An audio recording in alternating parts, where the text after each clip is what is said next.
Good morning, Chairman.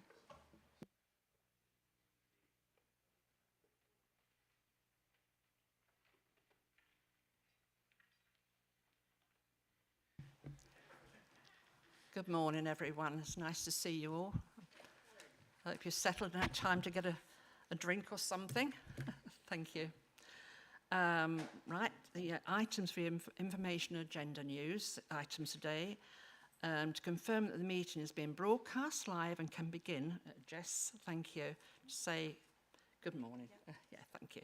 So, welcome to this formal meeting of the Children and Culture Scrutiny Committee. My name is Councillor Brenda Collier. I'm chair here today, or chairman, whatever you wish to call me, but not madam, thank you.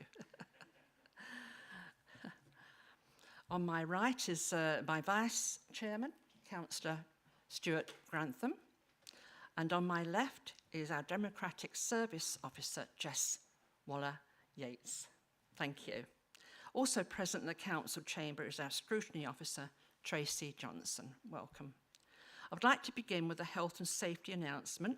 There's no fire drills planned for today, but if you do hear the alarm, in an orderly manner, please go to the rear door here, rear behind me, out into the front car park and wait until further instruction. Thank you. This meeting is being streamed live via the County Council's website, and all your comments will remain accessible online after the meeting and can be reported by the media. With this in mind, I would like to welcome members of the public. We haven't anyone here at the moment, I don't think, but welcome if you come in. And the press watching our meeting today. Can I remind everyone again to make sure your phones and mobile gadgets are switched off so we're not interrupted this morning.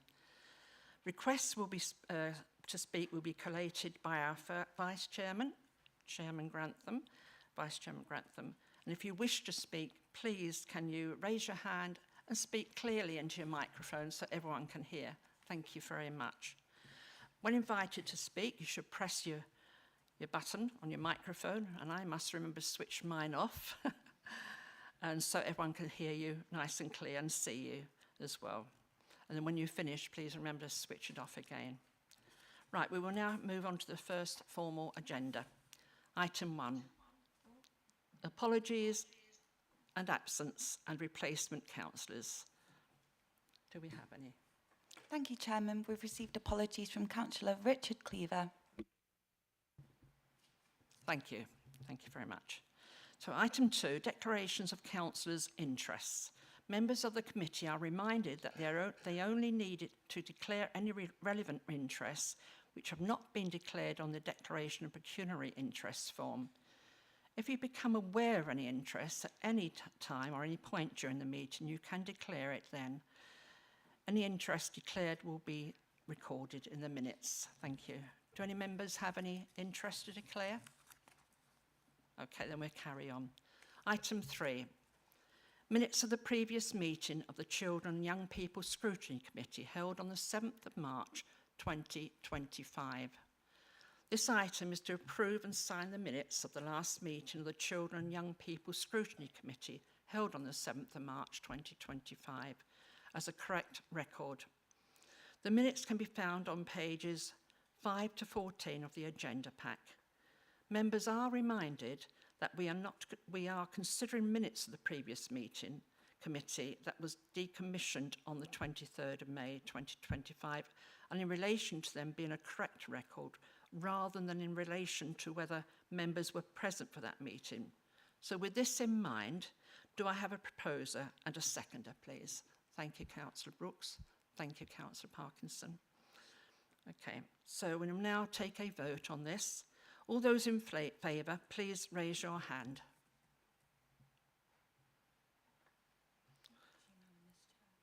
Nobody's against, or anybody against? Must ask that question. Any absences? Thank you very much. That's a record correct then, thank you. Item 4, announcements by the Chairman, Executive Councillors and Lead Officers. As we convene for the first meeting of the newly established Children's and Culture Scrutiny Committee, I extend a warm welcome to all members, both returning and new. Welcome. And I hope we're all going to get on and get to know one another and work together, because this is a very, very important committee we are on here. It's our children we're talking about. So before we move on to today's business, I would like to briefly mention the induction programme for newly elected members and remind the committee of the upcoming session on strategic questioning skills. That's training for the scrutineers. This will be held on Monday the 30th of June at 10 a.m. on Teams, and will be provided by an external trainer. If you are able to attend, then please contact Democratic Services and they will be able to send you the link for you to join that meeting.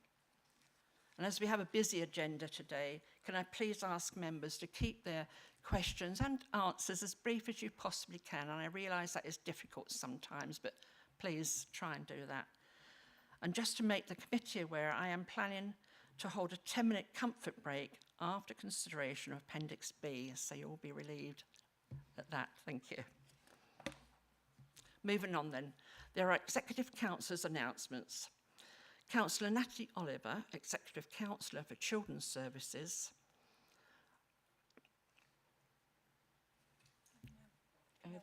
No announcements. Okay, thank you. Thank you. Finally, are there any other announcements from any other senior? Thank you. Thank you, Chairman. I just wanted to inform the committee that since the last committee meeting, we have had the local area SEND inspection. The SEND inspection has now been published because of the timelines between the committee meeting last and this one. And there are loads of strengths identified, and there are some areas for us to work on. The committee should know that the inspection is of health services, schools and the local authority with regard to SEND services, so the recommendations sit across that broad spectrum. Just to say, I will be bringing that report through Scrutiny Committee, and Councillor Oliver's asked us to also bring through the improvement plan, but I'm aware that plan has been published because of the requirements by Ofsted, so it will be here for information rather than for adaptation, but it is a live plan and can evolve as we go through. Thank you. Thank you, Heather. Thank you very much. Does anybody else there want to say anything? Okay, thank you. Item 5, proposed development of mainstream special educational needs and disabilities, SEND, S-E-N-D, hubs at 5 primary schools, local authority maintained schools. This item is on pages 15 to 202. Yes, I did say 202. It's a long report, this one, of the agenda pack, and is for pre-decision scrutiny prior to 5 decisions by the Executive Councillors for Children's Services between the 23rd and 30th of June 25. The committee is being consulted on the proposed development of a mainstream special education needs and disabilities hubs at the following schools: the Meadows Primary School, Lincoln; St George's Church of England Primary School, Gainsborough; Caister Church of England Primary School, Grantham; Gonaby Hill Foot Church of England Primary School, Grantham; and the Church Lane Primary School, Sleaford. So actions required. The actions required by the committee are to, first of all, consider the 5 attachment reports and to determine whether the committee supports the recommendations to the Executive Councillors for Children's Services as set out in each report, and secondly, to agree any additional comments to be passed on to the Executive Councillor in relation to each report. The reports will be presented by Eileen McMorrow, Programme Manager for SEND and Inclusion, Emily Nichols, Admissions and Education Provision Manager, and Matthew Clayton, Head of Education Support. Before I invite the officers to present the reports, I want to just explain to the committee the process that will be taken for these 5 decisions.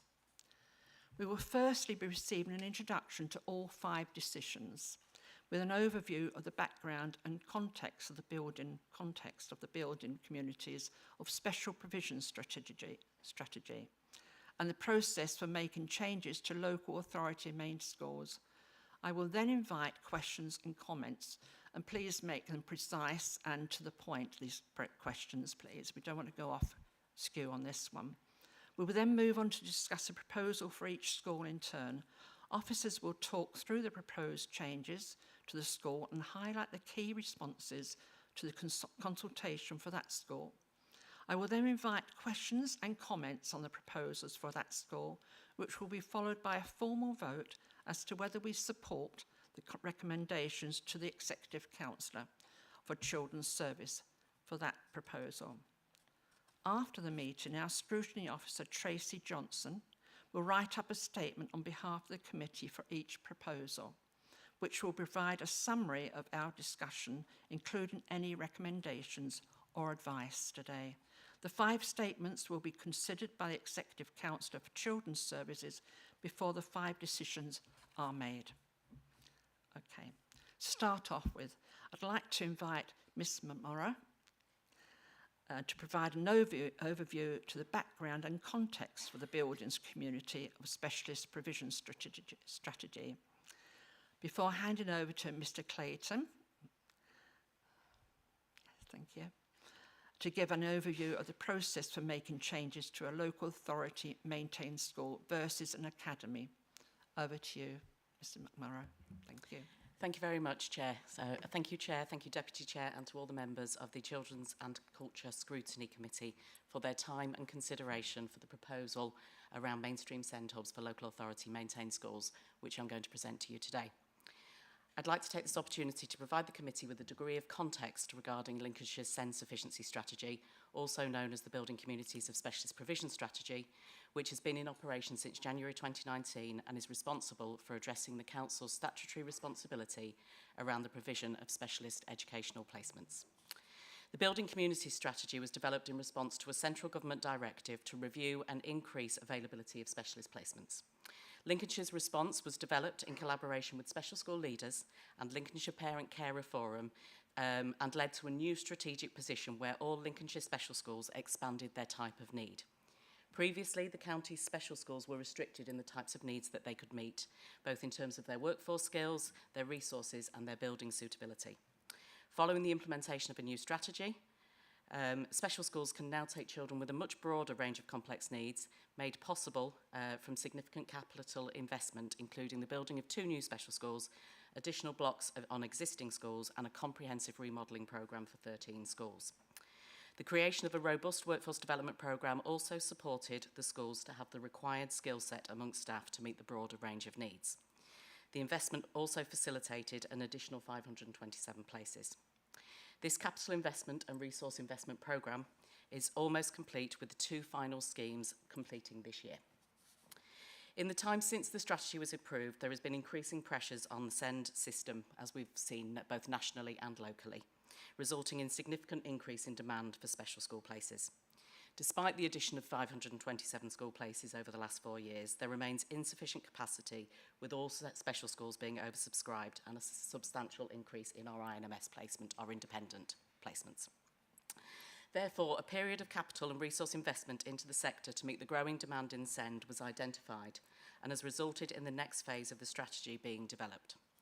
This includes an SEMH-free school subject to central government progression, an expansion of a special school in the Grantham area on a site recently vacated, a primary school recently vacated, next door to one of our special schools, and further minor works to existing special school places to make better use of the existing facilities. These proposals will result in an extra 286 places. The next phase also includes mainstream SEND and alternative provision hubs, and that will provide an additional 210 places minimum. So the Council believes that mainstream schools should and can offer the majority of children and young people with SEND the opportunity for real inclusion, but that they require access to enhanced support and resources to be able to continue meeting need throughout a child's education. This is in line with the emerging national direction of travel from central government committed to enhancing mainstream inclusion. Within the Council's SEND and AP improvement plan, there is a strong emphasis on high quality teaching and targeted evidence-based support to ensure children and young people with SEND remain in mainstream settings wherever possible and avoid escalation to specialist settings. For Lincolnshire to achieve this and address the growing reliance on independent, non-maintained special schools, there needs to be a strengthened offer of mainstream inclusion developed, which is consistent and effective. Therefore, it's been necessary to develop our strategic position which actively promotes mainstream inclusion. In development of this strategy, all Lincolnshire schools, special and mainstream, were contacted with 4 models of provision for their consideration and preference. Send hubs were presented as one option, satellite provision of special schools were presented as another, and then 2 alternative provision options were presented. Schools were asked to submit an expression of interest at this stage, identifying any existing surplus space within their school footprint which could be utilised. All the schools who submitted an expression of interest were visited by officers if they identified potential existing space within their main school, in order to ensure inclusivity was at the core of their proposal. Of the schools visited for an initial discussion, some did not progress for the following reasons. There was insufficient space within the school footprint, so it would have required a significant building project. Predicted bulge years impacting future demand on that area, so obviously taking those places wouldn't have been suitable for SEND because they're needed for mainstream school. Timing wasn't ideal in many of the schools due to leadership changes or other priorities, and the LA judged that there was possibly a not as inclusive ethos as we would have liked to have seen. So this was whittled down to the following schools which are being presented today. So there's the 5 LA maintained schools which are being presented today. The academies, who have also already had their decision approved, are Grantham St Wolfram's Church of England Primary School, Gainsborough Parish Church of England Primary School, Coningsby St Michael's Church of England Primary School, Friskney All Saints Church of England Academy, Gainsborough Castlewood Primary Academy, and Lincoln Ermine Primary Academy. They're all our primary schools, and then in terms of our secondary provision, we have Gainsborough Academy and North Kesteven Academy. We're currently in discussions with a further secondary school and are hoping to go to consultation very soon with those. A number of schools and academies have since expressed interest in developing SEND and alternative provision hubs since the programme was approved, and these are now under consideration for further development. Development work has commenced to review future options for further hubs, including data-led place planning and targeting in specific areas of need where we feel there are existing gaps. So what is a SEND hub? A SEND hub is a small adapted classroom within a mainstream school or academy that provides tailored support for children with SEND. It provides a structured and supportive environment for pupils with a plan whose needs cannot fully be met in a standard mainstream classroom. The ethos of the hub is inclusion. Children are supported to access mainstream activities and learning opportunities wherever possible in the wider school environment. And how much time a child spends in the hub as opposed to the mainstream class will be dependent entirely on the child's needs. Hubs offer smaller class sizes, bespoke curriculum, differentiated curriculum, specially trained staff, a nurturing and structured environment, and opportunities to access both mainstream and specialist learning. Our proposals for the hubs is that they will cater for complex communication and interaction needs, including autism, and associated cognition and learning difficulties. Children may also display a range of behaviours, but those behaviours need to be associated to their learning needs for them to be able to access the hub. And a clear and robust criteria is in place. The Council has allocated a total of £7.249 million for the capital works to enhance facilities within the host schools to ensure that they have capacity for and have the resources to meet the needs of the pupils in the hub. This is made up of £6 million from the DFE High Needs Capital Allocation and £1.249 million from LCC Capital. A schedule of accommodation for the hubs has been developed in accordance with Build and Bulletin 104, which is the guidance for special schools, and in collaboration with our host schools to ensure we've reviewed what they've got, reviewed what they need, and then developed the capital proposals from there. The minimum requirement for each hub is that the classroom is integral to the school. What we didn't want to do was to develop hubs at the bottom of a field, because that doesn't support the inclusive agenda. A resource and breakout space for regulation, access to dedicated toilets for the hub, and immediate access to outside learning space. Academies will be self-delivering the works, but that will be governed by a robust LCC funding agreement to ensure oversight and accountability. The LA maintained schools have agreed, 2 of the LA maintained schools have agreed to self-deliver, and the other 2 will be delivered through our corporate property services. Academy costings have been submitted and are currently being appraised by our corporate property services. Quantity surveyors are reviewing to ensure that they are value for money. Currently, costings are projected to be in the range of between 50,000 and 70,000 per hub. So the capital works, meaning that there will be surplus within this budget to support a further round of hubs should that be required. The funding proposals, I think it's probably just worth saying in terms of the funding proposals for the hubs, which is on page 18 in your agenda pack. This is place funding per child. So what needs to be made clear is that this is not a start-up cost, this is not a funding allocation and then it will become the school's responsibility. This is a funding allocation that will follow the child. So there is £19,734 per place to support that child's education. So the total funding for a fully functioning hub will be £197,340. Funding levels will be reviewed annually for the following financial year to ensure cost changes in the delivery of the mainstream SEND hubs are reflected in the overall funding cost. The proposed funding proposal has been designed to be aligned with the special school formula, and as I say, it's attached to the child, and the funding comes from the high needs block. The LA's commitment since conception is that the hubs should be cost neutral to the school, so there should not be any additional cost to the school, but they also shouldn't be an opportunity for an additional revenue for the school.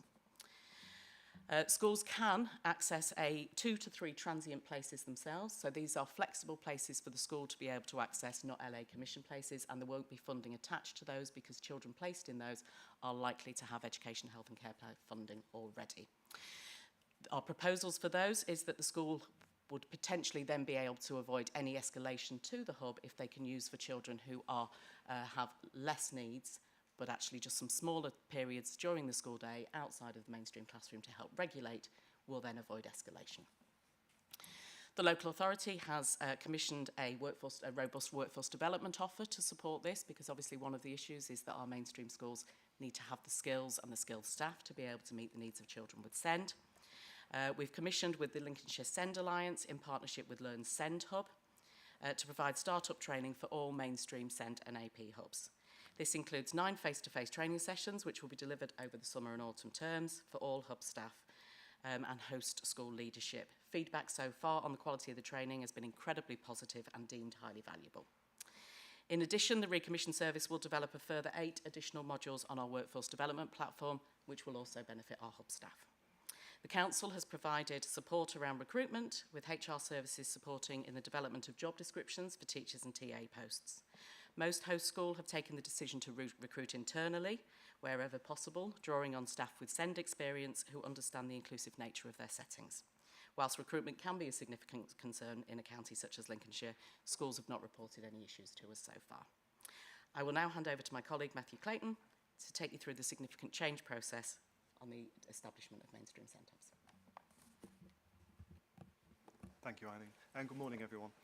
Before we go into the detail of each individual school, I'd just like to give a bit of a background to the overall process that's involved when making changes to a school, whether that be an academy or an LA maintained school, because it's important to differentiate between the two different processes. It is a national legal requirement to follow this, and it isn't just relevant to these 5 proposals that we bring here today. There's also other substantial changes to LA maintained schools that you may see come through this committee in the future. So this is relevant to that too. The process when making changes to a school is usually referred to as a significant change process, or you may hear it called a prescribed alteration, particularly around LA maintained schools. So if you see or hear that terminology, this is what it's referring to. Some examples of those types of changes could include changes to the age range of a school, or expanding, which is probably the most popular one, is expanding the capacity of school to meet the local need, which is a local authority statutory duty, perhaps merging or amalgamating schools, or in this case, when it's establishing, removing or altering the formal SEN provision provided by a school, in this case SEND hubs, or SEND units as they're referred to in the statutory guidance. The main difference between an academy and LA maintained school when making these types of changes comes down to 2 things really. The first one being the process itself, and the second one is the final decision maker and who makes that final decision, and it's different for both. So academies are not bound by the same regulations as local authority maintained schools, but they must still follow public law principles and be transparent when proposing a significant change. It's a non-statutory but regulated process overseen by the Department for Education. For academies, the decision maker is the regional director for the DFE, who acts on behalf of the Secretary of State.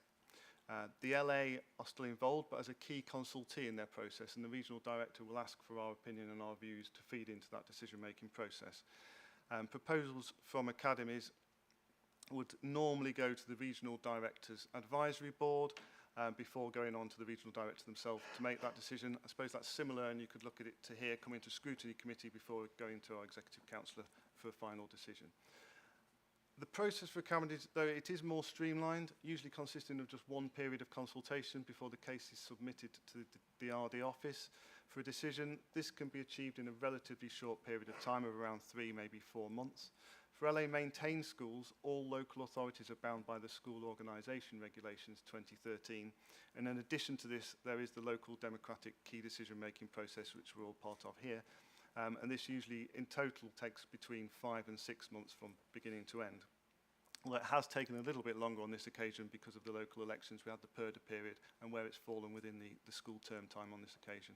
In summary, though, for LA maintained schools, the process consists of 5 main stages. So the first one is the informal consultation or pre-consultation, you might have heard it referred to as. That's a minimum of 4 weeks normally. That's the only bit that isn't statutory, but it is best practice, and it's considered really important because it can help shape the proposal and the final proposal that's put forward. Stage 2 is the publication of the statutory notice. That's when the notice is put on to the school gates, into the local press, and other appropriate places, such as the school notice board maybe. On the same day that that's published, the beginning of the stage 2 process, it also means that we have to publish a full or complete proposal, which gives details around what that proposal actually is. And at the same time, it marks the beginning of stage 3. Stage 3 being that formal representation or formal consultation period, and that must be 4 weeks, no more, no less. And it doesn't matter if it falls over bank holidays or school holidays. It must be 4 weeks by statute. At the end of that period, the responses are gathered, as we'll hear about the 5 schools in a minute, to help inform that final decision. And stage 4 is the decision itself. So once we go through the decision-making process, it will lead on, hopefully, if it's decided to proceed through to stage 5, which is implementation. And that will be carrying through and actually putting that proposal into practice, making those capital changes to the school buildings if they're required, and then it coming into effect from whatever date we've agreed for the implementation of the SEND hubs. I'm not going to go into any more detail than that. I hope that gives a bit of background to the process in relation to making changes to a school and the stages that must be followed before making that final decision. Before talking through the 5 individual I'm handing back to the chairman, I think, to look at this before we go into the 5 individual papers. Is that right? Thank you. Thank you very much. I appreciate you kept that as brief as possible. It is difficult when we have so much to get through today, but thank you, Eileen and Matthew. Thank you. Are there any questions or statements that'd like to be made? Okay, we have a few hands going up. Councillor Brooks, please. Thank you, Chair, and thank you for the report. I've got about 3 questions. Would you like me to ask them all in one go, or...?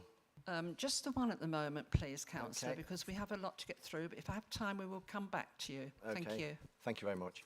There's the 19,734 per place per annual review spend for funding, plus the one-off capital support. But can you guarantee this level of funding will continue beyond year 1, and what safeguards are in place to ensure schools aren't left to absorb shortfalls and costs as they increase? Thank you. My apologies. Certainly. So in terms of the sustainability of the programme, so the funding follows the child. So as long as there are children in the hub, the funding will follow the child. I think it's fair to say that our demand for hub provision is significantly high. We've got projected data telling us that hubs are absolutely required within the local area. So the funding will remain with the child, so as long as the child is in the hub, the funding will be placed. So I think that gives the schools the reassurance. I think it's worth stating as well, we've done an awful lot of work with our schools on the funding formula to ensure that there is no detrimental impact financially to any of our schools. So in terms of the breakdown of staffing, the staffing levels have been pitched very, very high. We've ensured that there's additional funding for resources, that there's time for additional midday supervisors, that there's a time for Senkos. So the funding profile is has definitely taken into consideration all of the areas. We've addressed a couple of issues recently with some of the schools around the funding for children who are already in the school and their transition over to the hub and how that may impact. But what we've committed to doing is ensuring that we review year on year, also to take into consideration any pay increases for teaching staff and for teaching support staff. So. Thank you very much. We have a few other questions to be asked. We go to Councillor Clark next, please, and then Councillor Parkinson, and then Councillor Corey. Thank you. Thanks, Chair. One question in 3 parts. What's the percentage of children covered by SEND in the county? Is there any areas that have a higher percentage than others? And what is the average percentage of SEND in primary schools? Thank you. So if I could take the second one first, if that's okay. So in terms of our higher demand in certain specific areas, we have projection data broken down by data broken down by localities. So we are aware of which areas within the county are more likely to require more SEND hubs or have greater demand for SEND hubs. We've got specific areas in the county at the moment, particularly in the South Kesteven area and also in the Boston South Hollander area are our highest demand areas for potential mainstream hub students.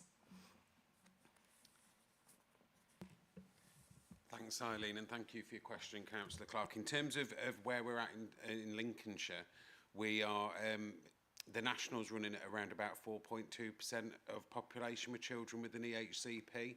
We're running at 4.9%, so we have more EHCPs compared to other local authorities or compared to the national. What that means in terms of numbers in the statutory school age range of about 111,000 students, we've got 8,800 EHCPs and about 2,800 of them are educated in specialist provisions of some degree at some type. In terms of localities, where we see, and there's a predominant number of EHCPs in the North and South Kesteven districts, but that's because there's a higher population in those areas as well, so there is higher demand in NKSK. The lowest demand is actually in East Lindsey, but if you look at the percentages of population, it's a fairly even spread over the county. Does that make sense? Yeah, thank you.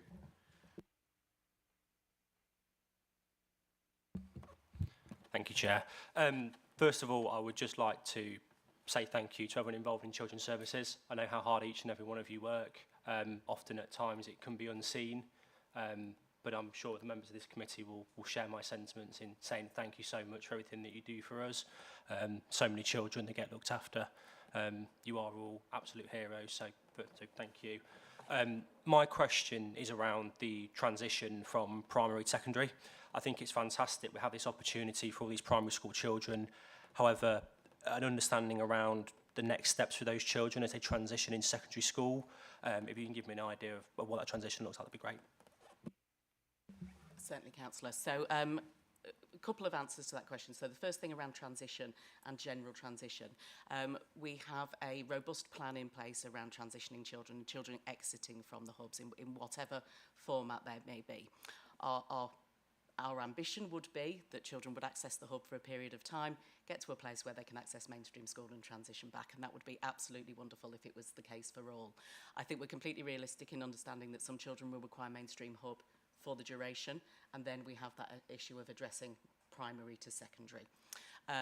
Equally, some children will access the hub for a period of time, and whilst it may be successful, their needs are so great that they do require specialist provisions. So what it won't do is remove all, but our aspiration is that for a number of children, it will be for a period of time, and we'll support them back to accessing mainstream schools. So then obviously that brings us to the question of transitioning to secondary, and I think it's fair to say that we have lots of primaries very enthusiastic on the SEND hub. Our reasoning, I think, around our secondaries is because we have approached this very much about requiring minimal capital works with spare classrooms, and our secondaries just don't have spare classrooms because the birth rate hasn't followed through. We've got lower numbers in our primary, but that hasn't followed through to our secondary. But obviously, depending on how the strategy progresses, I think there would be an aspiration to focus on our secondary schools.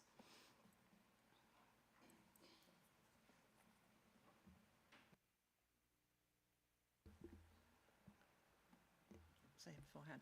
Thank you, Councillor Corley. Thank you, Chairman. It's not a question. I just want to address a point you made in your opening remarks and which you repeated and when you asked us to keep our questions brief. So as you stated at the start of this meeting, this is a scrutiny committee and it's a very important scrutiny committee with the emphasis on scrutiny. So we must assure our communities that while we discourage long-winded preambles, I don't want them to get the impression that councillors' participation in this scrutiny committee and decision-making process overall is limited and performative, Chairman. So scrutiny committees are very often the only opportunity that our community's representatives get to question the decisions that impact on services they pay for and receive and which we develop and deliver on their behalf. So brevity, Chairman, is not the primary function of questions, but that they are informed, as having read the papers, that the questions are concise and relevant, Chairman. I just want to make that point. Thank you. Thank you very much. And I can assure you, Councillor Corey, that the papers have been read well, and we do realise how important this committee is. I so wish we had more time to go through it more and listen to the experts as well. But thank you for your comments there. Thank you very much. We now move on to Dr. Van der Zee. If I pronounce that right, I'm sorry. Nice to meet you. I have a question about the purpose of the building program, because of course the underlying idea is that we save money, and the council is spending 1.3 million in order to support this part of the building program. So I was just wondering whether you could say anything about cost savings for the county council in the short term or long term. Who's that question directed to, please? Maybe Heather, I don't know. Thank you. Yeah, thank you. Okay, so this is one element of a piece of work as part of our transformation work over the last 3 years that we've been working on. And you're right, some of it is about getting better lived experiences for children and young people, being able to be educated closer to home. There is also a financial benefit, if you like, in giving better provision for cost efficiency. For those children and young people at the moment who are awaiting placements, the options would tend to be into the independent non-maintained sector. So if I give an example, 10 independent placements could cost £800,000, whereas the 10 places within the hub are actually costing £200,000. So therefore we're getting a much more cost-efficient way of supporting the children. And to that end, it means we can do more of that. It's also worth linking it into what are likely to be national reforms. If you read Education Press and the DFE announcements, they're talking a lot about mainstream inclusion and preparing for the future and being ready to manage complexity. And so I think the skill sets, the training, the updating of staff within those settings will prepare them really well for that next phase in the journey. So it's a worthwhile investment for cost avoidance. It's not cost cutting, but cost avoidance. Thank you. Thank you. Thanks, Martin. And I guess the other thing to say is we can't really talk about these SEND hubs without talking about the sustainability in the SEND system. We know that too many young people don't have a place that we want to give a place to nationally, but also in Lincolnshire. We know that the high needs blocks across the country are overspending and that we've managed to avoid that in Lincolnshire, but it's a when, not an if. And that actually we're in a really difficult position as a local authority and as schools to ensure that we're meeting the needs of the communities we've got. So I think all of that national stuff plays in. And then when you add on the rurality of Lincolnshire and you add on that context, the parents who we speak to, on the whole, want their children to be able to go to their local community, to go to after-school clubs, to go to their friends' birthday parties. They want that, if possible, and I accept that for some young people, their needs are so complex that is not possible. But for those who it is, that's a real driver for us. So yes, there's those financial benefits, and you're right, we need to be looking for those financial benefits all of the time. You know, all councils are in a position where we need to be looking for them. But the benefits to children and young people, to their families, are really significant with these hubs. Thank you. Thank you very much. Thank you, thank you. We need to move on quick. We have a few more questions yet. Councillor Hume, please, and then Councillor Rowe. And I don't think, unless it's really urgent, for Councillor Brooks to come back in again. Are you okay with carrying? Okay, just those two councillors for now. Thank you very much, Councillor Hume. Thank you. This is for Eileen. Eileen, I was really glad to hear that there's been such positive feedback about the training program for teachers. I'm curious about, there's only 9 sessions for them. Is that spread out over time? And what sort of quality control? Because it seems quite brief when we're looking at the complexity and different wide range of needs of children.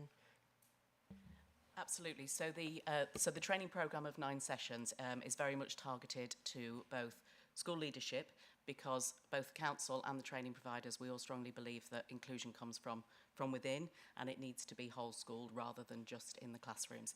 So it's very much targeted at both school leadership, governors, trust boards, and then the information then flows through. So sessions 2, 3, 4 and so on will be for the Send Hub staff. So what they offer is a really broad range of, but with inclusion absolutely the heart of all aspects of the training. So the 9 sessions are in place. What is also supported by the Send Workforce Development Platform, which exists, which all of the schools have access to. And as I've mentioned, we've got the additional 8 modules per year, which will also support. And that training will be able to give that sort of real detailed on specific types of needs and specific strategies.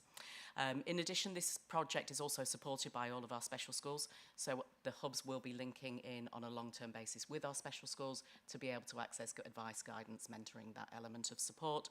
And also, the local authorities quality and effectiveness team will be overseeing quality within the hubs. They've also attended the training very recently, and so they're fully au fait with exactly what's been provided to the schools, and then we'll be basing their quality assurance on the information that's been provided. So. Thank you. Councillor Rowe. Thank you, Chairman. I just want to say that how pleased I am that we've got this continuation of our enhancement of the SEND offering. This has given us a fantastic opportunity for some of our young people to not have to travel so far to get the education that they need, but also to get them involved in the mainstream, which I think is very important. I have friends whose children have gone through mainstream school who probably wouldn't normally have gone that way, and it has enhanced their opportunities. It made life, continuation of their adult life, better because of the education that they've got. And it's great that we're now able to offer it closer to their homes. Obviously, the savings are involved. Savings are important. We understand that. But the standard of education, the standard of life for those young people is so much better. So I'm happy to say that this is something that I can wholeheartedly support and will continue to do so. Thank you, Madam Chairman. Thank you very much. Thank you. And we have a little bit of time if Councillor Brooks does want to come back. Thank you. Thank you, Chair. Previous question was answered by Eileen. Thank you very much. But I've just got another one. You touched on recruitment. No problems being reported from the schools. Are you actively asking the schools as well, please? Thank you. Yeah, absolutely. So we're holding regular keep in touch contact meetings with the schools, and that discusses various things such as training, what was your experience of it, how's your recruitment going. We're keeping a very close eye on recruitment because obviously we can't place pupils if they haven't got the staff in place. So we are keeping an incredibly close eye. Just for the committee's benefit, visited one of the schools last week, and their teacher was already in post, and she was a teacher who'd come from a special school in Wales and had moved over to Lincolnshire and brought lots of skills and experience with us. So we are watching it very closely. Yeah. Thank you very much for all those lovely questions. Thank you, all so important. Okay, if there's no more questions, we'll move on then. Sorry, we have another hand up, do we? Oh, I'm so sorry. I didn't. That's fine. I just wanted to just add a bit of information in from me, following on from Councillor Rowe's positivity surrounding the Send hubs, which is fantastic. And I get that feeling very much so throughout the committee today, which is just fantastic to hear. So this phase of the Send hubs is obviously an incredibly positive and necessary step forward in obviously invaluable in increasing the lives of our children and families in the county. However, there's a great awareness that there is a huge demand for more. You know, that there is so many children that require these extra, you know, support throughout the county. So I've specifically asked officers to look at a new programme once this phase has been delivered, in order to increase the placements across the county in all of our areas that require it, so that we can move forward for all of our families and children that require it. So that is something that we will be doing, and I very much look forward to bringing that to committee soon. So yeah, just wanted to add that in for you. All right, thank you. Thank you very much, Councillor Oliver. Okay, so if there's no more questions, we will move on. Thank you. So Appendix A, that's the Meadows Primary School, Lincoln. We'll firstly be considering the proposal to develop a mainstream sender hub at the Meadows Primary School, Lincoln, which is attached at Appendix A on page 23 of the agenda pack. I would like to then invite Eileen McMorrow to talk through the proposed changes to the Meadows Primary School in Lincoln before handing over to Emily Nichols to give an overview of the consultation process. Over to you, Eileen. Thank you. Thank you very much, Chair. So the Meadows Primary School, the Council has identified the Meadows Primary School as one of the 5 LA maintained primary schools suitable to develop a mainstream SEND hub based on the criteria of need and demand in the local area, physical space and capacity in existing school buildings, the school plan and future placement planning requirements, and an inclusive ethos and willingness and commitment to the programme. The Meadows will be maintaining their PAN of 60 in 14 classrooms on site. The school has an underutilised resource space which is surplus to sufficiency recommendations, which will be developed to accommodate one SEND hub, which is currently classified as ICT and library. The school currently deliver ICT in the classrooms with laptops and iPads, and they've identified a space within their school to hold their library. So there will be no sufficiency shortfalls and no loss in the school. The associated capital works include light refurbishment and internal remodelling to identified spaces. Set out in your pack, you have a visual image of the work that we will be doing.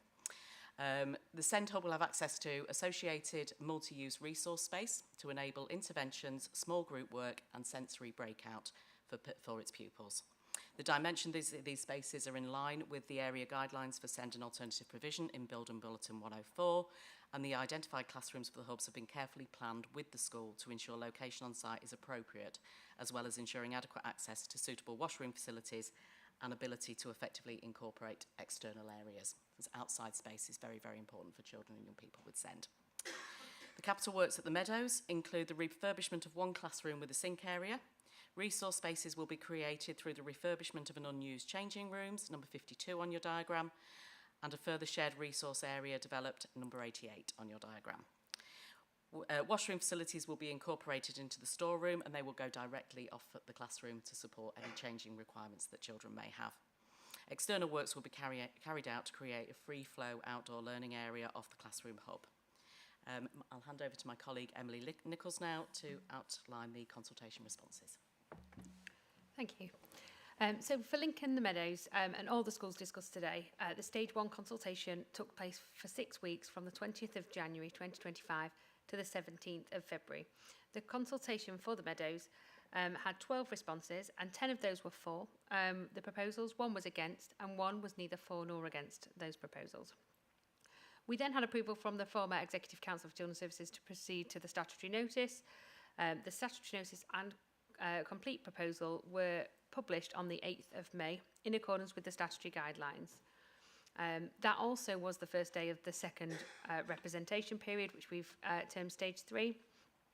Schools displayed the statutory notice around their school premises, as Matt Clayton's already touched upon, but they did provide evidence to the local authority that they had done that.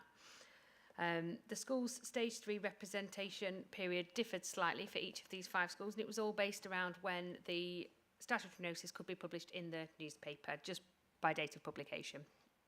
So for each of those, it'll be slightly different. The Stage 3 representation period lasted for 4 weeks, and it closed on the 5th of June for the Meadows.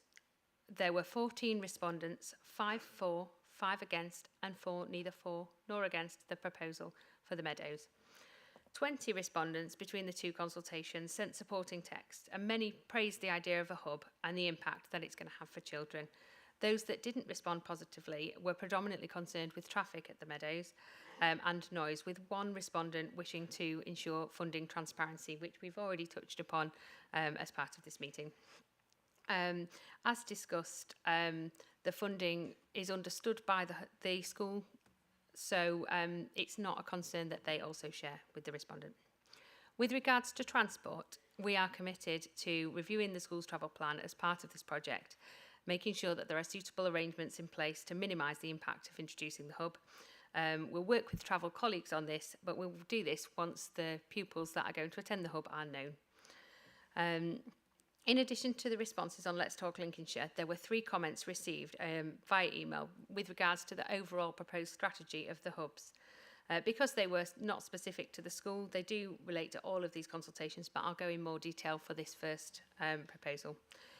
2 of those were in support, and 1 was expressing concerns regarding how school performance would be managed between the hub and the main school.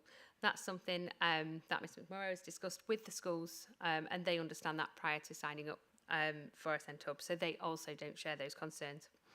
And that concludes my presentation regarding this consultation, so I'll pass back to the Chair and welcome any questions. Thank you. Thank you both, thank you. So we have a few hands coming up. Thank you. Councillor Wimhurst, please. Thank you, Chairman. This may have just been touched upon briefly, but on page 43, Appendix A, 3 of the respondents highlighted the concerns with the traffic, parking issues and noise disruption. On page 23 of the report, it states that the Council is committed to reviewing the travel plan, ensuring suitable arrangements are in place to minimise the impact of introducing the hub. What analysis has already been taken prior to this, undertaken during development of the proposal to identify the potential impacts on the surrounding community? And how has a review of the school travel plan been undertaken yet, or when are we going to see that, please?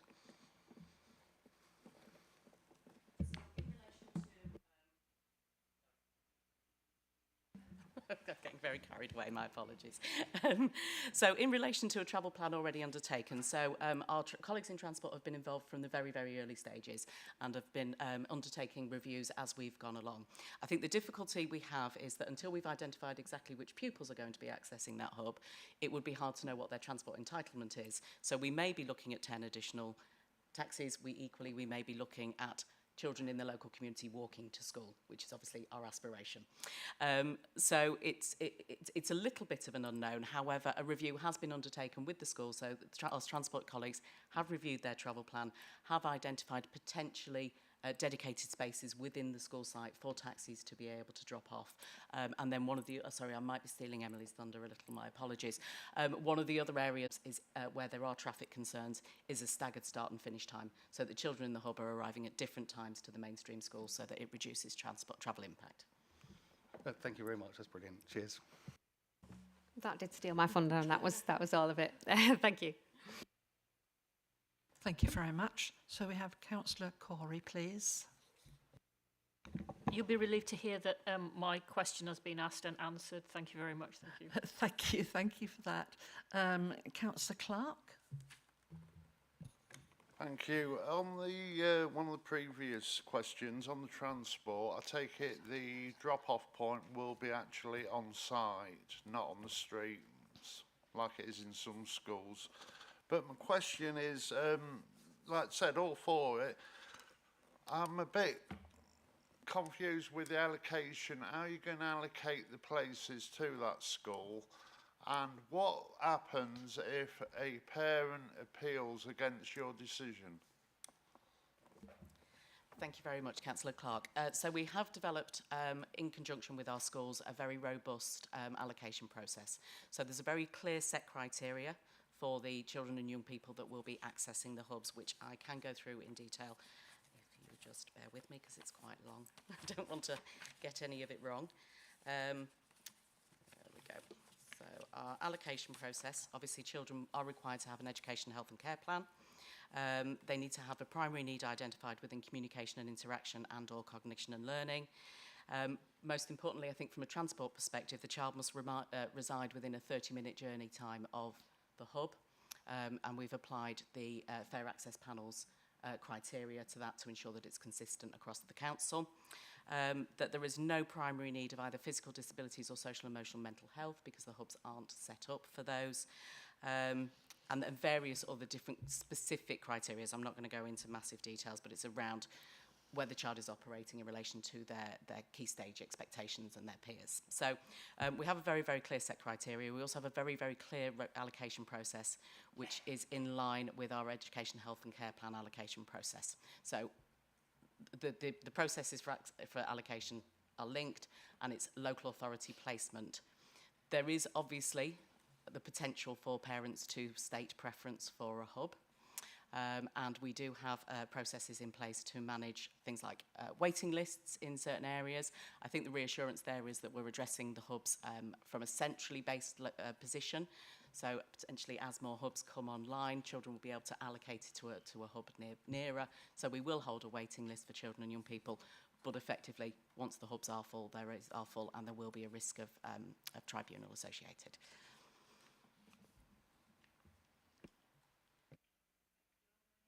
Oops. Are there any other questions? Thank you. Thank you, Chair. Thank you for such a thorough report. I have a question about the total amount of space available.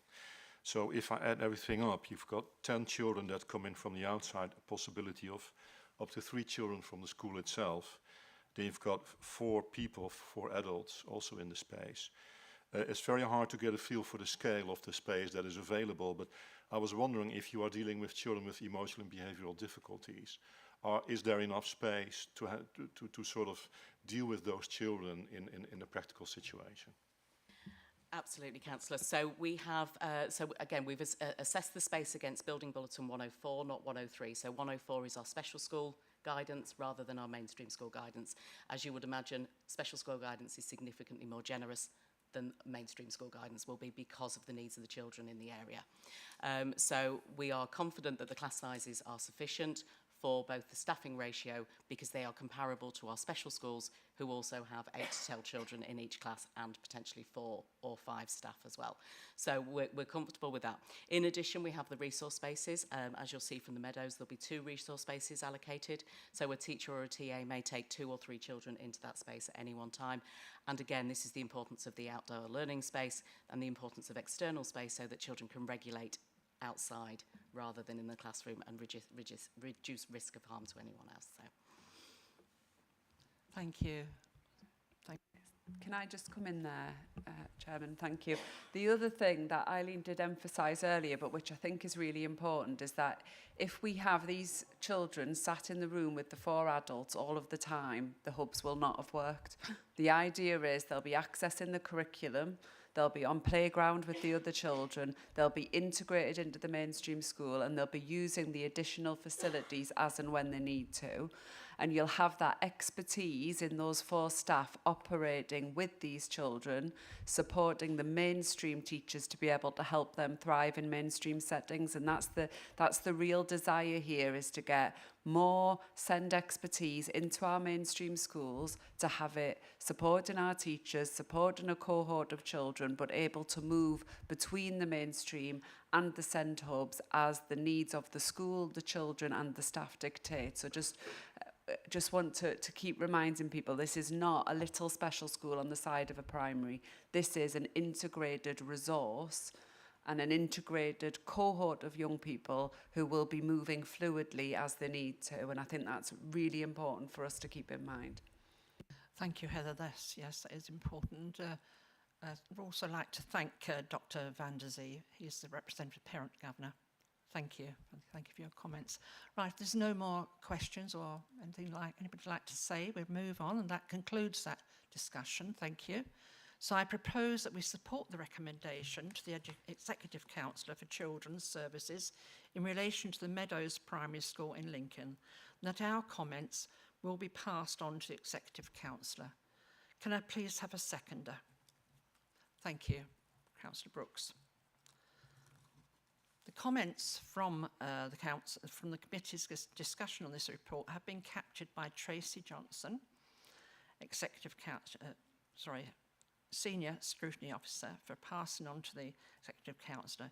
You may wish to summarise. Okay, sorry, I'm reading off script here. Right, we will now vote on this item. Thank you. All those in favour, please raise your hand. Thank you. Those against? I think that's a clear indication that we're all in agreement. Any abstentions? No, everybody voted. Thank you very much. Thank you.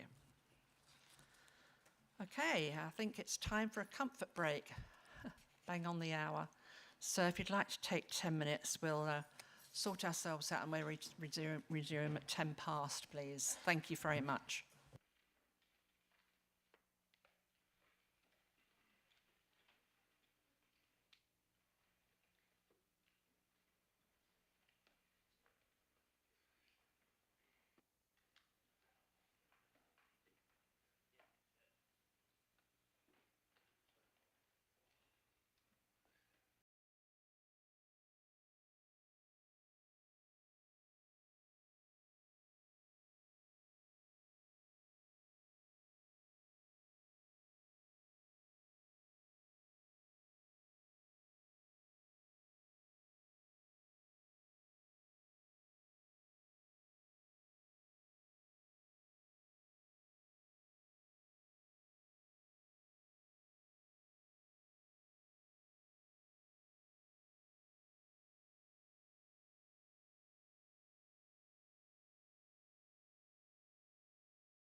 Okay, everyone, I hope you've all sorted yourselves out as such, and we're welcome back to this second part of our session. I'd just like to just say also, I'm sorry if I have given the impression of being rushed. It is my first time in the chair, so forgive me, I'm learning. And I do realise how important it is for all of us to get our points across.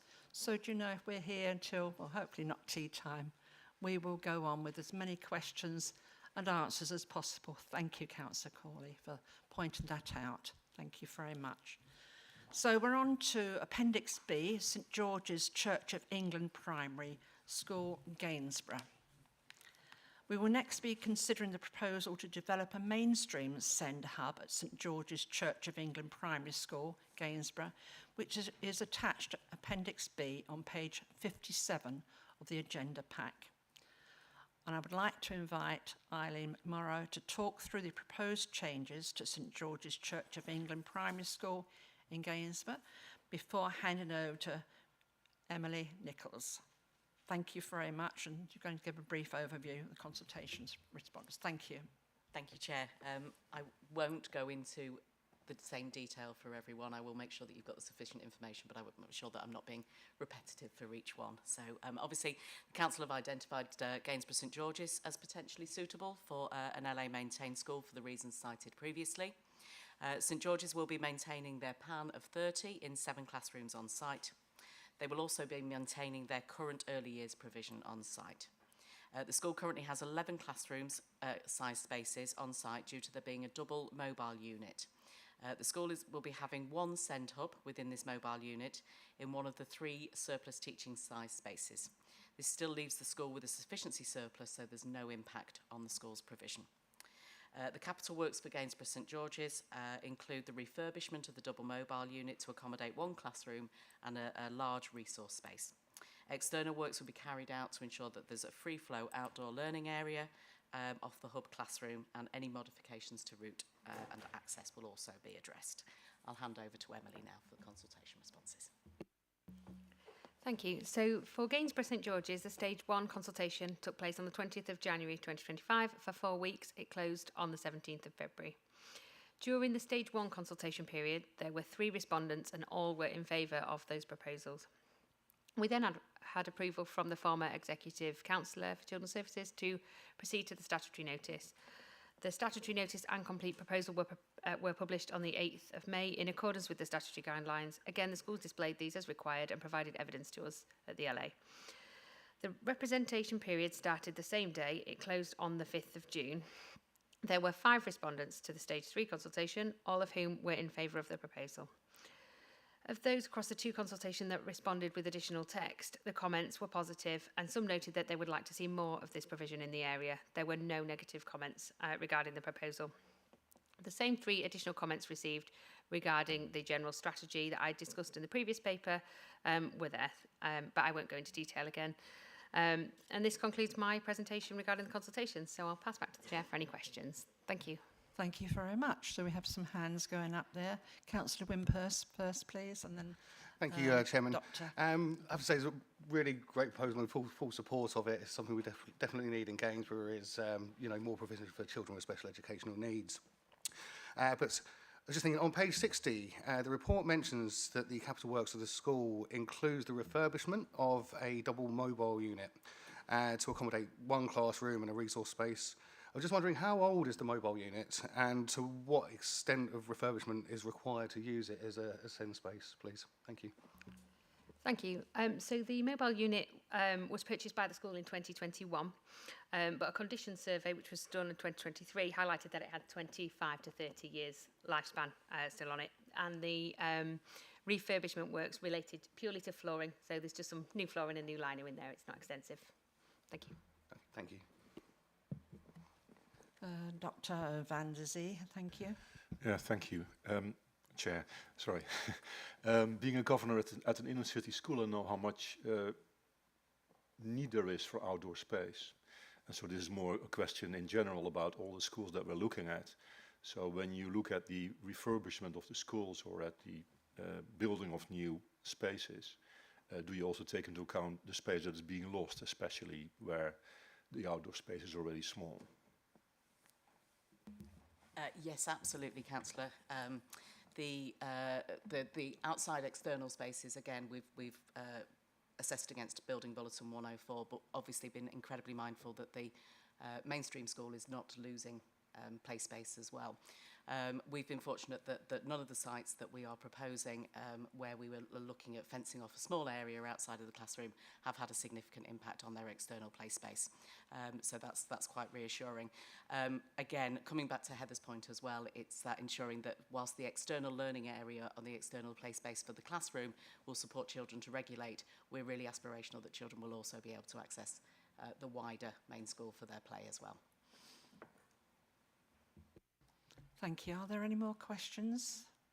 Okay, so that concludes that part. We'll go to the suggested proposals. Thank you. I propose that we support the recommendation to the Executive Councillor for Children's Services in relation to St George's Church of England Primary School in Gainsborough, and that our comments be passed on to the Executive Councillor. Can I please have a seconder? Thank you, Councillor Brooks. The comments from the committee's decision on this report have been captured by Tracy Johnson, Senior Scrutiny Officer, for passing on to the Executive Councillor. Okay. We will now have a vote on this item, please. All those in favour, please raise your hand. That's unanimous, and thank you very much. Thank you. Okay, that is carried. So we now go on to Appendix C. That's Caister Church of England Methodist Primary School, Caister. We will now be considering this proposal to develop a mainstream SEND hub at Caister Church of England Methodist Primary School, Caister, which is attached to Appendix C on page 93 of the agenda pack. And I would like to invite Eileen McMorrow to talk through the proposed changes to Caister Church of England and Methodist Primary School in Caister before handing over to Emily Nichols to give an overview of the consultation responses. Over to you, Eileen. Thank you. So my apologies for one moment. I appear to have lost my Caister notes. So you just bear with me for 30 seconds. I've got into a wrong order. Emily, do you want to do the responses first, if that's okay, and then I will No problem. do the summary. So for Caister, Church of England Methodist Primary School, the consultation commenced on the 20th of January 2025 for 4 weeks, closing on the 17th of February. During the Stage 1 consultation period, there were 9 responses, with 8 respondents for the proposal and 1 against. This then led to approval to proceed to the statutory notice. The statutory notice and complete proposal were published on the 7th of May in accordance with the statutory guidelines, and again, we've seen evidence of that from the school. The representation period started the same day for 4 weeks, and that closed on the 4th of June 2025. There were 5 respondents to the consultation, with 4 for the proposal and 1 neutral. No respondents were against the proposal. There were the 3 additional comments related to the strategy, which I have already discussed. The 12 respondents provided additional text between the 2 consultations, and they were predominantly positive. 1 response was from the Diocese Board of Education, and just to clarify that the pupils will be taught in a way that is inclusive but also embodies the Christian values of the school, which we confirmed that it would. Other respondents noted that they would like to have had more detail on the proposal of how students would be selected for the hubs, and we've discussed this here today. And none of the respondents were against the principle of the SEND hubs as a whole. So that concludes my presentation, and I'll now pass to Eileen. Thank you. My apologies. too many notes. So, as we've said, Caister Church of England and Methodist Primary School will be recommended for a mainstream SEND hub due to demand in the area, physical space and capacity, school plan and future place planning, and their inclusive ethos and willingness to commit to the strategy. The Caister Church of England and Methodist Primary School will be having 2 SEND hubs. They will be having 1 classroom for Key Stage 1 and 1 classroom for Key Stage 2, which supports continuity through the school. The capital works for Caister Church of England and Methodist Primary School include the refurbishment of 2 classrooms and the existing resource space. There'll be internal remodelling to create a further central resource space between the 2 classrooms, and external works to facilitate the free flow external space as well. So that summarises the work being done there. Thank you both very much. A lot of paperwork today, isn't there? Thank you. I'd like to open it up now to any questions, please. Okay, Dr. van der Zee, please. Thank you very much, Chair.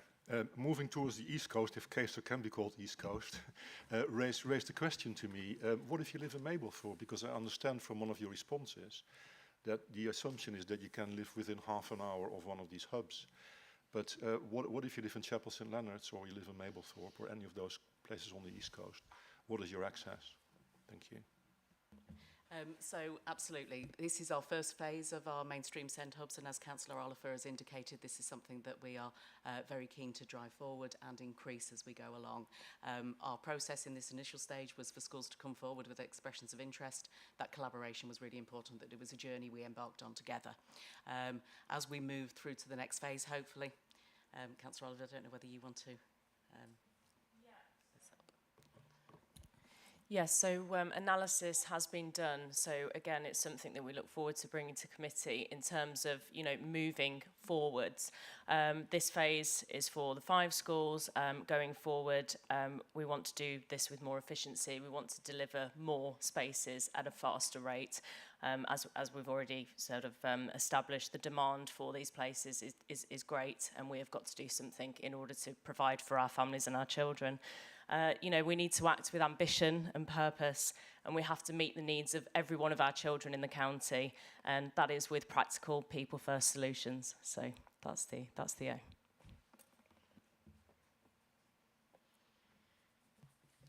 Okay, thank you. We have a few hands coming up. Wimhurst, Councillor Wimhurst, please. Thank you. Thank you, Chair. So, again, in full support of this proposal, I mean, again, we need more, as much, you know, provision for special educational needs children as we can get. However, on page 97, the report states that the school is proposing to open a mainstream send hub with 2 classrooms. So we've got one for Key Stage 1 pupils and one for Key Stage 2 pupils. I was just wondering, is there enough demand in the area for the 20 send hub places that will be created, given that it is also proposed to reduce the published admission number for the school from 45 down to 30? Thank you. Absolutely. So Emily, would you like to take the PAN element of the question first, and then I'll do the send demand? Thank you. So the published admission of the number of the school is proposed to reduce from 45 to 30, and this is part of our place planning strategy. There is surplus in the area, and we don't see at the moment anticipated demand beyond that 30 from students from the local area. But the school would retain the flexibility to be able to over-offer should that change. So it is part of a strategy to make sure that the amount of places is appropriate for the number of pupils that we really have in the area. Thank you. And from a send demand perspective, in terms of our place planning projections for children who could potentially be suitable for a hub who are currently in mainstream or in interim home tuition, we're looking for a primary demand in the East Lindsey area of 168 children and a secondary demand of 34. So I think it's safe to say that we will have sufficient demand. Wonderful, thank you. Thank you. Who would like to go next? Heather, thank you. Could I just come in on that? Because I think it's a really good point. And I think we're always, we look really closely when schools want to reduce their PAN, because we don't want to be left without enough spaces in mainstream provision.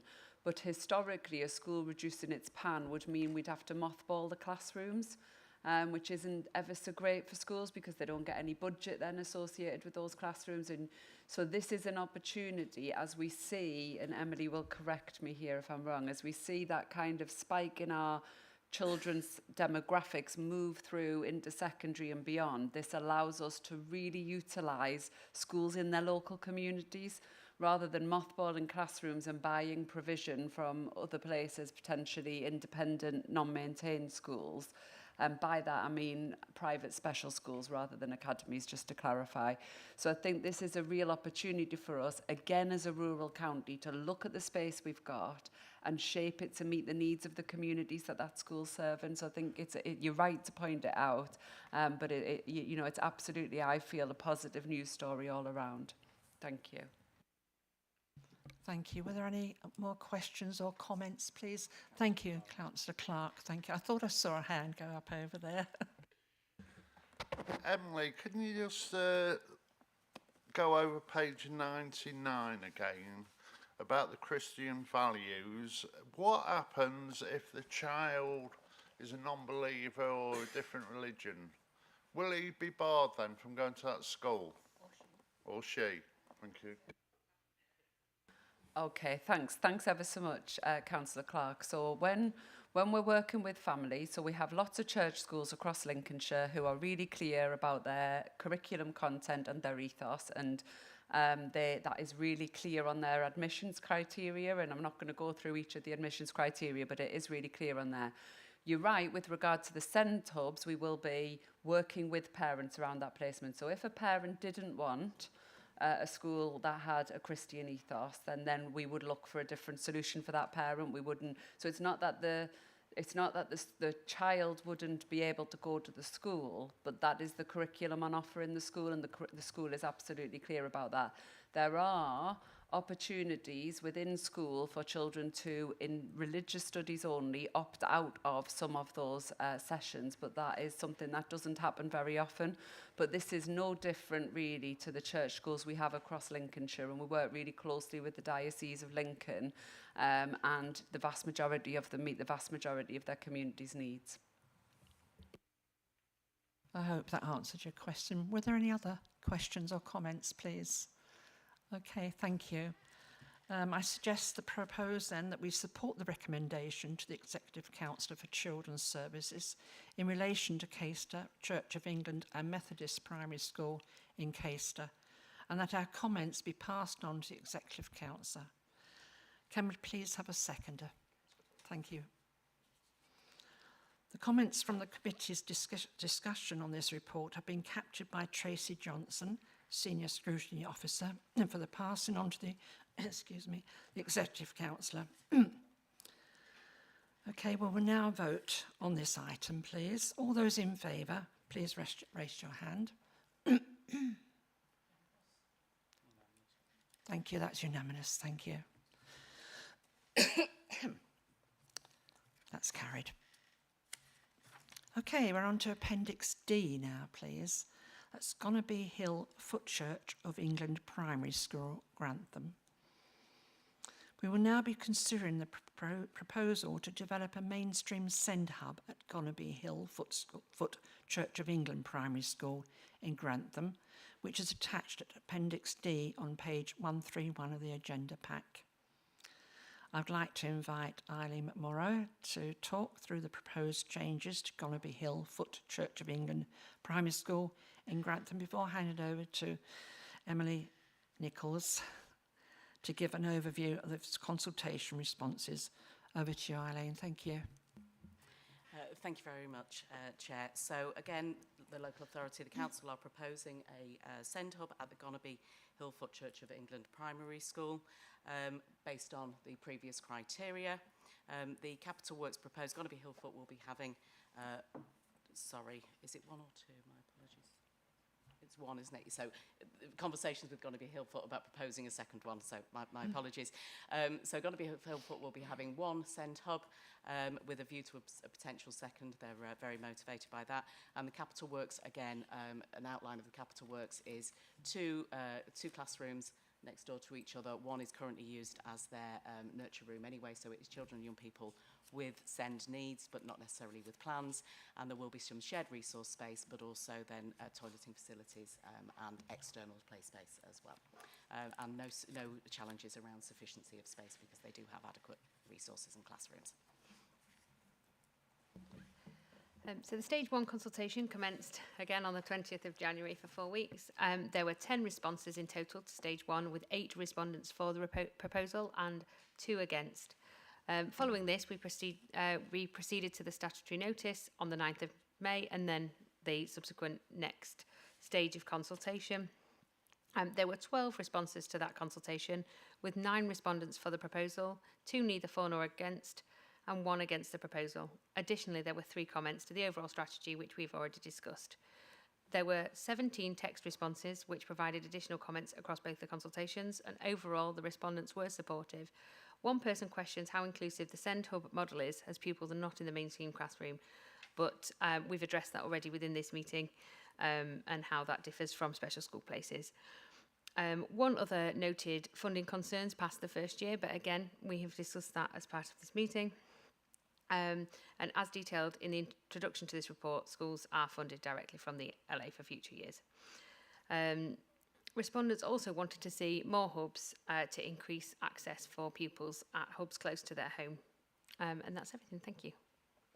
Thank you very much. So I open up to any questions here, please. Thank you, Councillor Parkinson. Hi, thank you so much. So this one, really glad to be right on my doorstep. Literally a mile down the road, I go past it every single day. It's fantastic. I know that the councillor for Grantham North, your member, has been really supportive of these issues. One of the things that we've both talked about previously is the issues of parking outside the school. I know it's been raised previously as well. I presume that's been acknowledged by this proposal, and I'm happy to obviously contribute into those conversations, anything that I can do. Thank you. Again, they'll form part of the travel plan as it would do with the Meadows, and it might involve something along the lines of staggered start times, but once we've got those people identified, we would work with the school to make sure that anything was appropriate. Thank you. Okay, any more questions, please, on that subject? Okay, thank you. I propose that we support the recommendation then to the Executive Council for the Children's Service in relation to Gonnerby Hill Foot Church School of England Primary School in Grantham, and that our comments to be passed on to the Executive Councillor. Can I please have a seconder? Thank you, Councillor Wimhurst.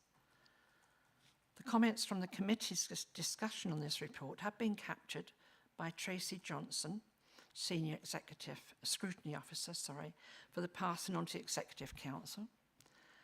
And haven't any comments myself to make, but was there anything else anybody would like to make on this subject?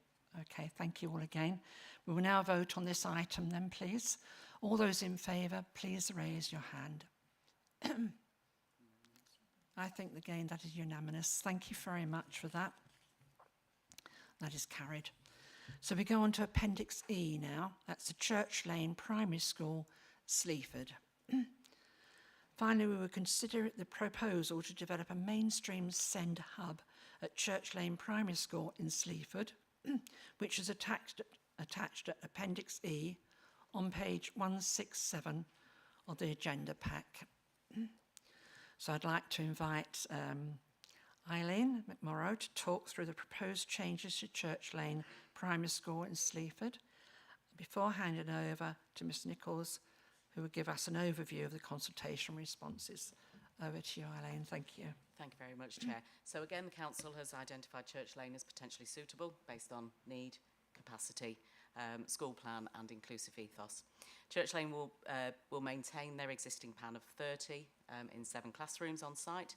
They will also be maintaining their early years provision within the classroom size space. The school has 9 classroom size spaces, and the SEND hub is going to be in one of the surplus classrooms, which is already being utilised for SEN support. Meaning that the 9 spaces outside, 1 will be the SEND hub, early years, and then the 7 will be the mainstream school cohort. There's no capital works required for Church Lane because they're already well established as a very inclusive school with an eye on SEN support and children with EHCPs, so they have all the facilities required. So I'll hand over to Emily. Thank you. So once again, on the 20th of January, a 4-week consultation period commenced. It closed on the 17th of February, and during the Stage 1 consultation period, there were 14 responses in total, with 12 respondents for the proposal, 2 neither for nor against, and no respondents were against the proposal. So again, we proceeded to statutory notice on the 7th of May, and we commenced the Stage 3 representation period. Schools displayed the notice as required and provided the evidence to us again. The representation period closed on the 4th of June with 14 responses in total, 13 respondents for the proposal and 1 against, alongside the 3 comments which were specific to the strategy.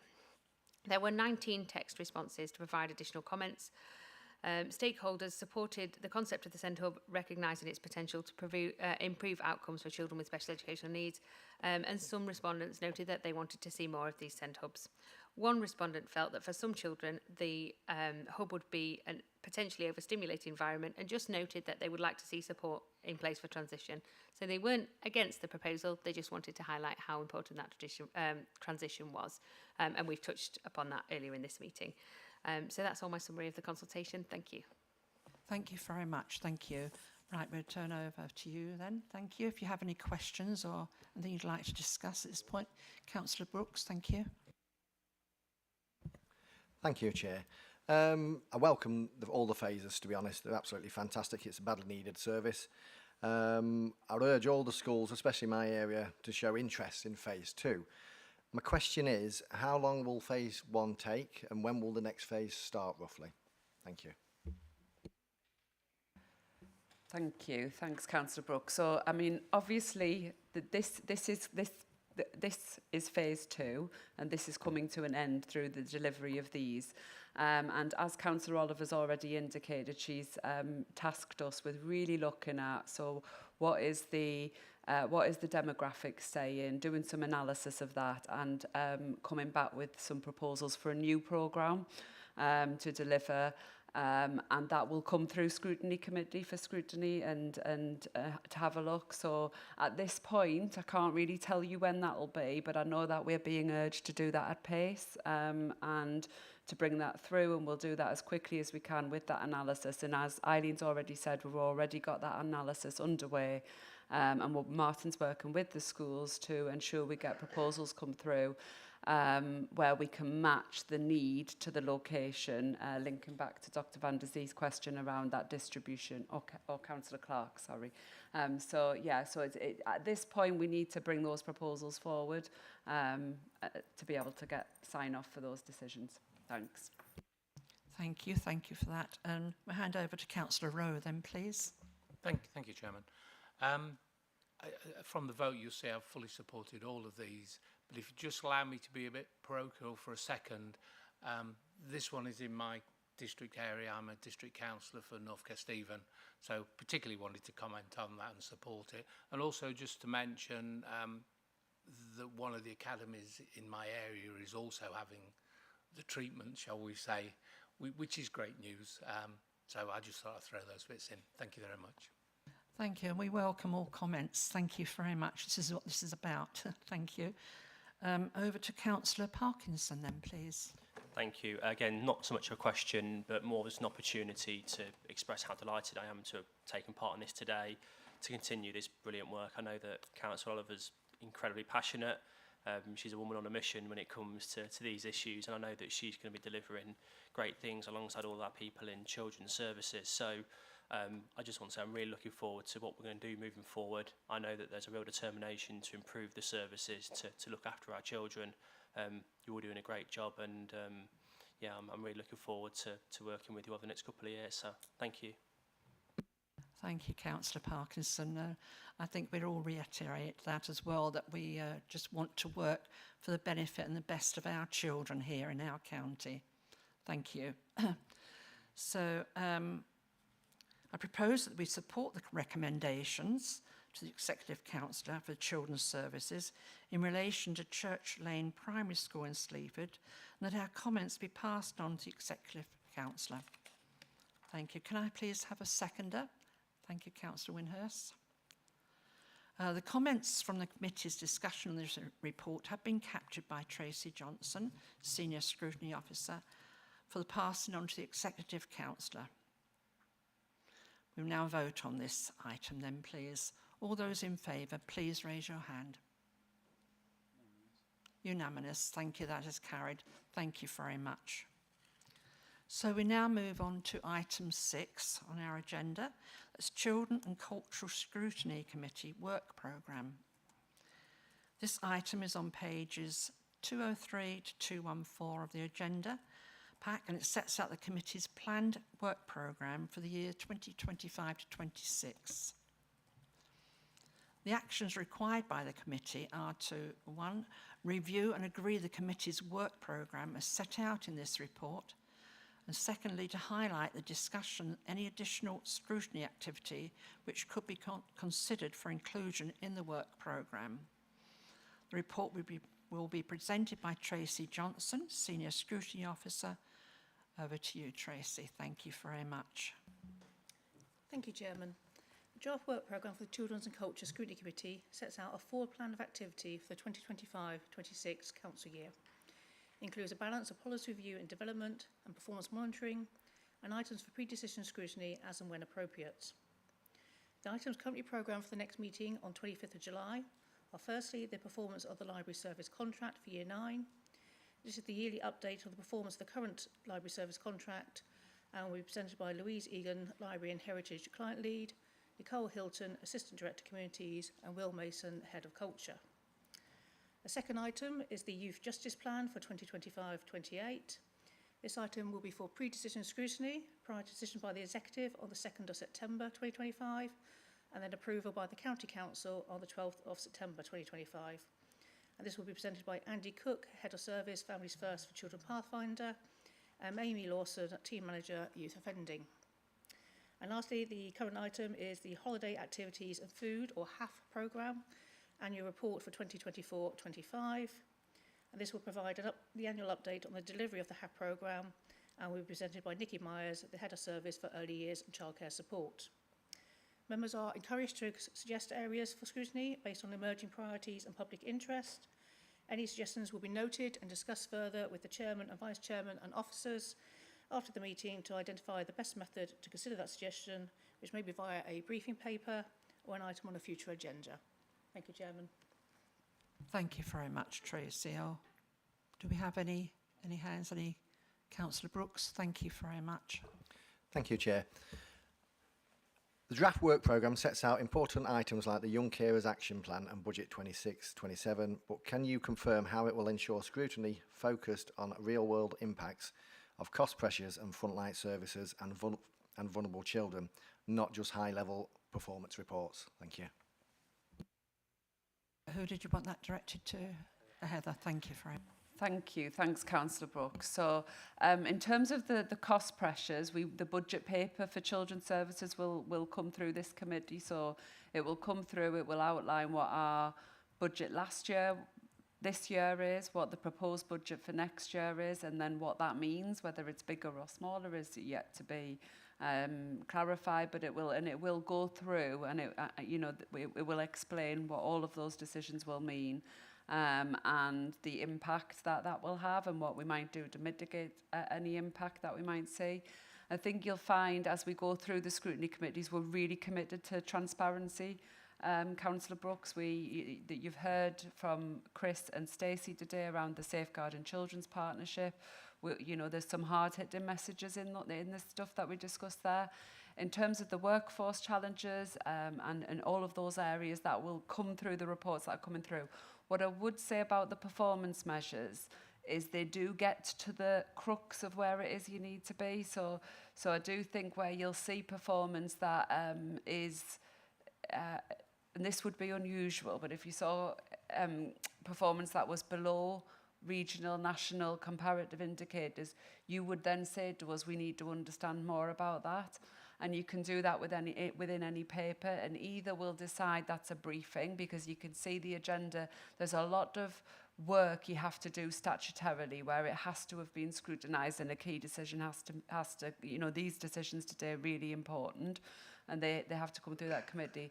But there will be space and time as we get into it for areas of specific focus, and then we can also, as we move through the time, we can think about areas of focus for working groups. I've forgotten what they're called. Task and finish groups, sorry. So for task and finish groups, that will do a deep dive, not here, but outside of here where you can meet with young people and you can talk to them about the real life impact, and then you report back here.